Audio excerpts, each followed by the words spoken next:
Hey there guys, what's going on? It's Craig Patterson for DS Sports as always, and in this episode we're going to be looking at something a little bit, something a lot more football related than it was yesterday. Obviously we're still in the middle of this COVID-19 outbreak, but it was just something that came across my radar that I was like, you know, this has changed a wee bit from what it used to be. We've mentioned it before on the channel as well. We've certainly talked about games from this competition, and it's something that has changed in its new format. We're talking about the UEFA Nations League. The draw for this had taken place just late on last year, earlier on this year. I think it was February actually, start of February. So it had the 2020 UEFA Nations League, which is, like I said before, it has slightly changed. Just basically because of the competition it's leading to. So obviously Nations League was building towards UEFA Euro 2020, which is now 2021, as we've talked about. We talked about yesterday. But yeah, so in this one we're also building towards the World Cup. But with that, there are obviously fewer places available for the World Cup out of Europe. So obviously Euros, you're looking at 24 teams, whereas obviously this time you're looking at 13. Through this, we're gonna try and figure out how it's all gonna work, how this new season's gonna work, and we'll sort of briefly go through the sort of groups that we're drawing as well. But I just really want to talk about the format and how it's all changed. So how it's tweaked is how it has been tweaked is that from the last UEFA Nations League, which was building towards Euro 2020, we looked at one team out of every league. So there's 4 leagues, as we talked about, based on UEFA coefficients and the ranking of the international rankings in Europe of the 55 teams that compete in it. And of that, they were then separated into 4 leagues, and as a result, they were separated into 4 groups within these leagues. And as a result, we had a draw. The fixtures were played out, and each winner, so it was promotion and relegation to begin with. So the bottom team would get relegated to the league below. The top team would get promoted to the league above. Now, in most cases, this has been the case as we look towards this more current format. But with this format change a wee bit, we're now looking at a slightly different one. We'll go into that in a moment. And also the top 4 teams as well then went and played off to determine the Nations League champion. Obviously, Portugal beating the Netherlands in the final. Beating Netherlands in the final in Portugal. And England and Switzerland were also there as well. So as I said before, we'll now move on to how it's slightly different. And well, obviously the other thing was that there was 4 different league playoff paths, and it was kind of complicated in how it worked out. But in the end, one team out of each league fundamentally would get in to the Euros. We still haven't played that out yet. Obviously we're excited as Scotland fans. We've got Israel coming up. In that, the winner would then go and play away in Norway or Serbia. So we're kind of the underdogs in that one, but we're certainly the favourite to win at home. Wee tickle in my throat there. Excuse. Not a great tickle. I'll edit that one out. So there's 4 teams that come out of the Nations League who will join the 20 other teams who qualified through the qualification process to make up the 24 teams of Euros. Now, in the World Cup, there was talk about potentially expanding the World Cup to 48 teams. That will not happen at 2022 in Qatar. It will stay at 32 teams, meaning that the number of teams that are able to come out of each continent, each different area of FIFA is no different. So that means Europe will get its normal 13 places as a result. Now you're thinking, if we do Nations League and do the qualification, there are not going to be many teams that get to qualify out of the qualification process. And you would be right in thinking that, because we know that, first of all, I'll go through the Nations League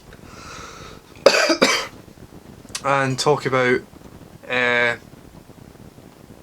how it's slightly different to how it has been before. So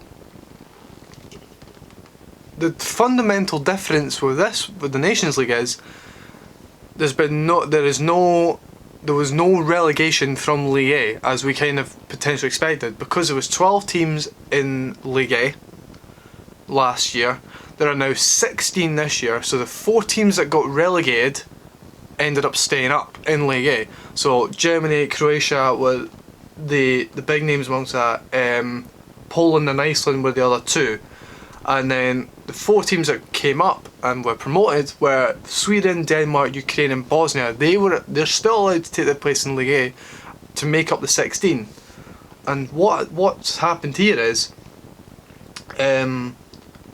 League A, League B, and League C are all going to have 16 teams in it, which will mean that there's 6 games, 4 groups of 4, and the double round robin, as you might imagine.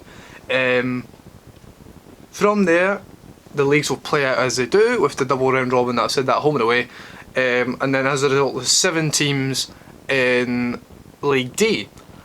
Now, in this case, League D is a formality group. It's going to be 2 teams get promoted out of these groups. So that's how that's going to work. Like we said before, League A, League B and League C. Basically, it's just so that these kind of teams can get more games. In League D, as far as I understand it, I think it'll still be a double round robin because there's 4 and 3, so it'll be as it is. There might even be, I don't know if there's maybe a format for the 3 team group in League D, but as far as I hear, it's no different to any other group. So the draw has been made for these groups. Fundamentally, I'll go through maybe like the home nations group or something. So League A, you're looking at England, Belgium, Denmark and Iceland, so quite a favourable group for them, considering that League 3 and Group A3 and Group A4 are Portugal, France, Sweden and Croatia, and Switzerland, Spain, Ukraine and Germany. So that's a horrendous group, basically, for both of those groups. Netherlands, Italy, Bosnia and Poland make up the other group. So you would imagine it's maybe a tee-up between the Netherlands and Italy in that one. They'll play out as normal. There's no real, you can imagine that these sort of teams will probably progress into a playoff or possibly win their qualification group, as you would imagine. They'll still play the inevitable Nations League playoff system where a winner will be crowned to crown the Nations League. So the winners will qualify for that and will play that at some point. I think maybe the summer of 2021 we're looking at. So you look at that. League B, you look at Scotland have been drawn with the Czech Republic, Slovakia and Iceland. We'll be playing Iceland again. That'll be 5 times we've played them between both Nations League campaigns and the playoffs, so that's a familiar opponent, obviously. Slovakia we've played many times recently. We've been in qualification group with them. Obviously that was the first Scotland game I went to, was the Slovakia game,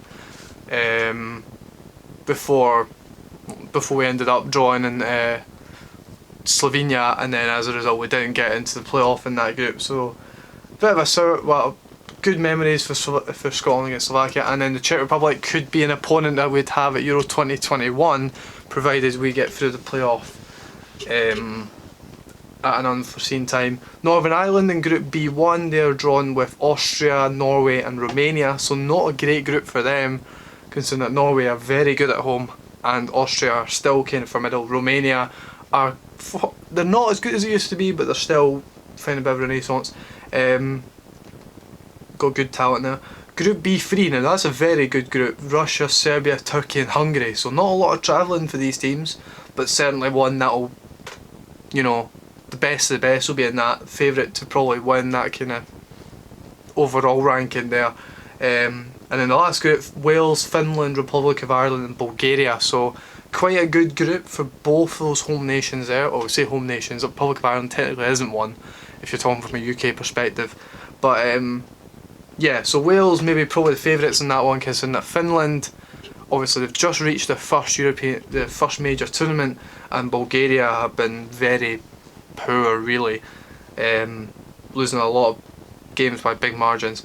League C is kind of, it's all sort of a formality group. It's, well, not formality, that's a terrible word to describe, but it's all your typical Eastern European nations with, yeah, it's all mainly Eastern European.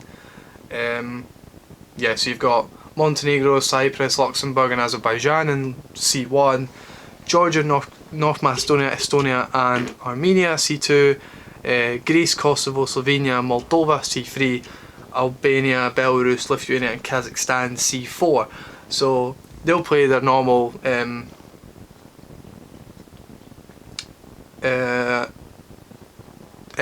relegation and promotion.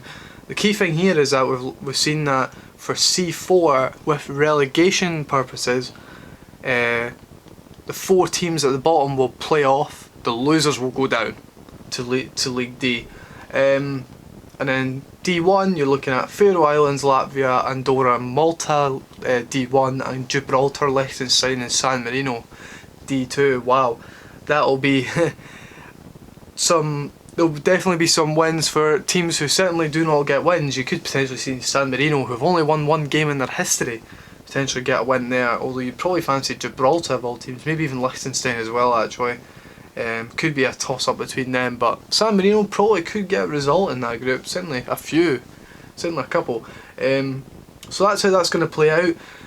That will all take place, well, it's due to take place September, October, November. And then you're looking at finals will take place, it's initially going to be dated for the 2nd and 3rd of June and the 6th of June for semi-finals, 3rd place and final respectively. And then the relegation playoffs will be played towards the end of March in 2022. That's the League C relegation playoffs.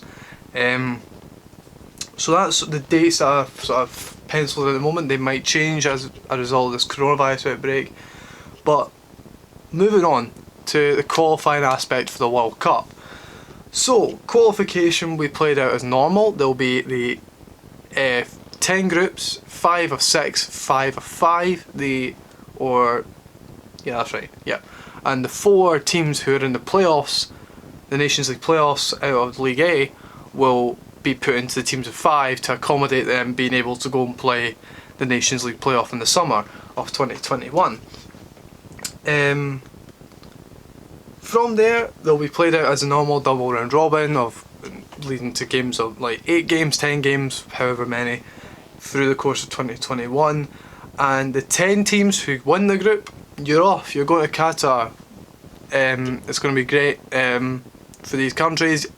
That's where the pot 1 teams will be arguably the favourites in that draw. Then it will be that 10 second place teams will then go into a playoff system, and they will be joined by the 2 best Nations League group winners.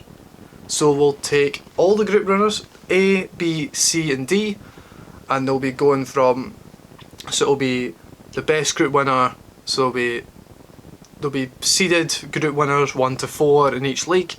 They'll then go through the leagues, so the 20 teams that are in the top 2, if they'll see if they're in any of the group winner spots, and the next group winner spot that doesn't contain one of the 20 teams in the top 2 slots in their groups, the 2 next teams will join the 10 teams in the playoff system.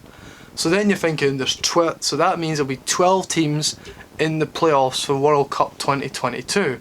From there, out of the 12, they'll be split into 3 separate playoff brackets. So I don't know exactly how that will work, so that there'll be some kind of seeding determined. I would imagine there probably will be, so it'll be, 1 to 12, you'll go 1, 2, 3, 4, 5, 6, 7, 8, or 1, 2, 3, 4, 5, 6, 7, 8, 9, 10, 11, 12, so it'll be, they'll all be seeded, and then there'll be, I think it is just home and away, it's just one-off games. Yeah, so, 2 single match semi-finals, so there's no 2 legs as there is in the current playoff situation.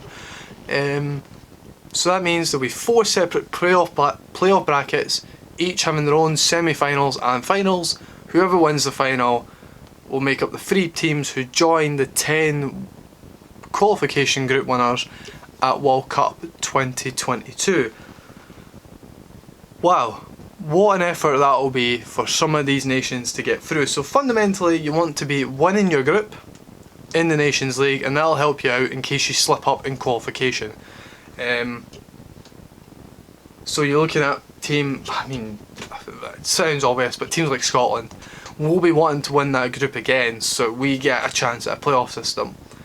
And then from there, the playoffs could be a lottery. There could be teams in it that you just don't expect to be in it. Like, top 10 teams you would imagine are the 10 qualification group winners. They'll be the usual England, Spain, France, Italy, all these kind of Germany, whatever. All these teams will probably be favoured going into the World Cup itself. But yeah, it's a very new system. It's certainly something that makes the Nations League a little bit less relevant to the qualifying system and more as the actual, its sole concept itself as a competitive way of playing games instead of friendlies. So yeah, I quite like it, but from a perspective of, the Nations League's a great format. I really like the Nations League and how it's, it puts like for like teams against each other. Especially League A, you're looking at all these big teams playing off against each other. They're doing that twice, so it makes it all very competitive. It makes it all very enjoyable to watch as a fan as well, because you're gonna basically be going to games thinking your team can win because they're basically the same ranking as you. So it is a really good concept, but obviously in this edition, the 2020-2021 edition, it does have its sort of small relevance with regards to major tournament qualification. So it'll be a little bit of a head scratcher, but fundamentally, win your group, you'll then join a pot of 14 group winners, and if you then don't secure of the 14 group winners, if there's teams who have won groups who are in the 20 teams that finish first and second in their qualifying groups, if you're then the next best who didn't make it, you're in as well. If you're the second best, you're also in it. So you're in the playoff system as well. So it might take a bit of head scratching, but I hope I've really explained that okay. It is a little bit different, and yeah, it's going to take a wee bit of a while, but it's certainly something that we can all look forward to as another Nations League campaign will hopefully get underway in September, but it might be delayed a little bit longer to maybe fit these playoffs going into Euro 2021 with the 4 teams still yet to the 4 spaces still yet to be decided. But yeah, I think that's about it from me. Certainly going to be a fun little tournament, like I say, as it always is. Well, I say as it always is, there's only ever been one, but everybody seemed to enjoy that. So yeah, one that came on my radar and one that I wanted to learn a bit more about and obviously explain to you guys as well, because I had a lot of people come to me or I certainly provided a good explanation of how the first one works, so I wanted to be the one who learned about how this one would work as well. So yeah, until the next one, guys, I think that's everything from me. Remember to like the video, subscribe to DS Sport Scotland if you're new, if you're just watching this for the first time. Thank you to everyone who's done it already, and I'll hopefully be back with maybe not so much videos like this where we talk about things that are happening in football, but certainly with updates on what's going on in the UK and around the world in terms of this coronavirus outbreak and what it's doing to our sport as well. One final note, wishing all our best wishes to Boris Johnson, UK Prime Minister, who's currently in intensive care at the moment combating coronavirus. Hoping he'll get back to leading our recovery very soon. I'm not much of a Tory fan myself, I'm kind of pro SNP up here, but nonetheless he is leading our fight against coronavirus, so hope he gets back fighting fit and soon. But yeah, just wanted to fit that one in there. Until the next one, guys, stay at home, protect our NHS, save lives, and we'll be out of this very, very soon, whether you're in the UK or indeed in the relevant authorities around the world. Just remember, stay at home, do follow government advice, and we'll be out of this together. We'll get sport back underway hopefully very, very soon. Until the next one, guys, thank you very much for watching, and please take care.